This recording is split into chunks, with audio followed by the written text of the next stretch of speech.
en 2025, je vais en Espagne pour quelques jours de vacances. Avant de partir, je vais faire un tour sur internet. Des clichés plein la tête, j'imagine des Espagnols qui dansent le flamenco, des tableaux de Pablo Picasso et des paellas à chaque repas. Mais d'où viennent ces idées reçues sur l'Espagne ?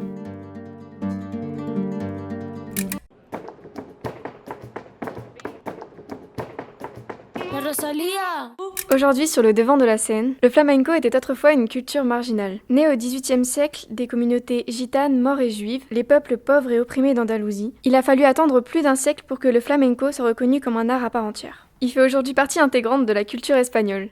Mais bien sûr, les Espagnols ne font pas tous du flamenco.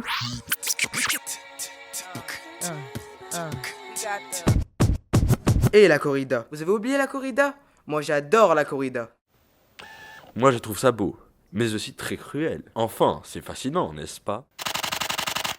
Fascinant ? Vous trouvez ça fascinant, vous ?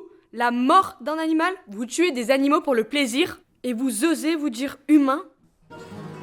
En me baladant, j'apprends que la corrida s'est développée au cours du XVIIIe siècle, avec l'influence de la noblesse espagnole. Interdite dans certaines régions, elle perdure dans d'autres. En fait, la corrida est toujours sujet de débat et d'opposition en Espagne. Oh, arrêtez un peu avec la corrida. Regardez le football par exemple, ça nous rassemble. C'est vrai, le football a l'air de déclencher un véritable engouement, pour ne pas dire une folie populaire. Vive le foot ! Oui, enfin, ça dépend. Vous êtes pour qui, vous ? Plutôt Real Madrid ou Barcelone ? Oh, Vous avez intérêt à bien choisir votre camp.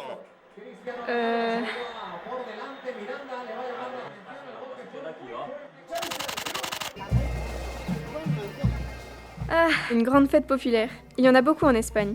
Elles sont issues de traditions très diverses. On a par exemple La Tomatina, un festival de bataille de tomates qui se déroule chaque année en août. Ou encore les Fallas, une fête en mars où des sculptures géantes en papier mâché sont brûlées lors de grandes célébrations. Mais il y a encore beaucoup d'autres fêtes. Oui, enfin dans les férias. Vous ne pensez qu'à boire. Les lâchers de taureaux dans la ville, c'est vraiment archaïque. Et se lancer de tomates, hein ? Il n'y a aucun respect pour la nourriture. Moi, ça m'étonne pas que vous aimez bien les férias. De toute façon, il a raison. Pensez aux gens qui ont pas assez de tomates partout comme ça, mais n'importe quoi. Les taureaux, c'est de la maltraitance animale.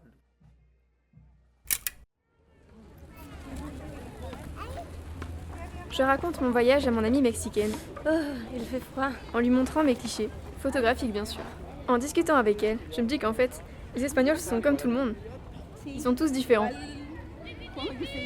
Moi, par exemple, quand j'arrivais à la France, je pensais que tout le monde était très romantique et que mange tous les jours croissant et si, quelque chose comme ça. Mais en fait, en réalité, c'est pas comme ça parce que les Français, ils sont normaux.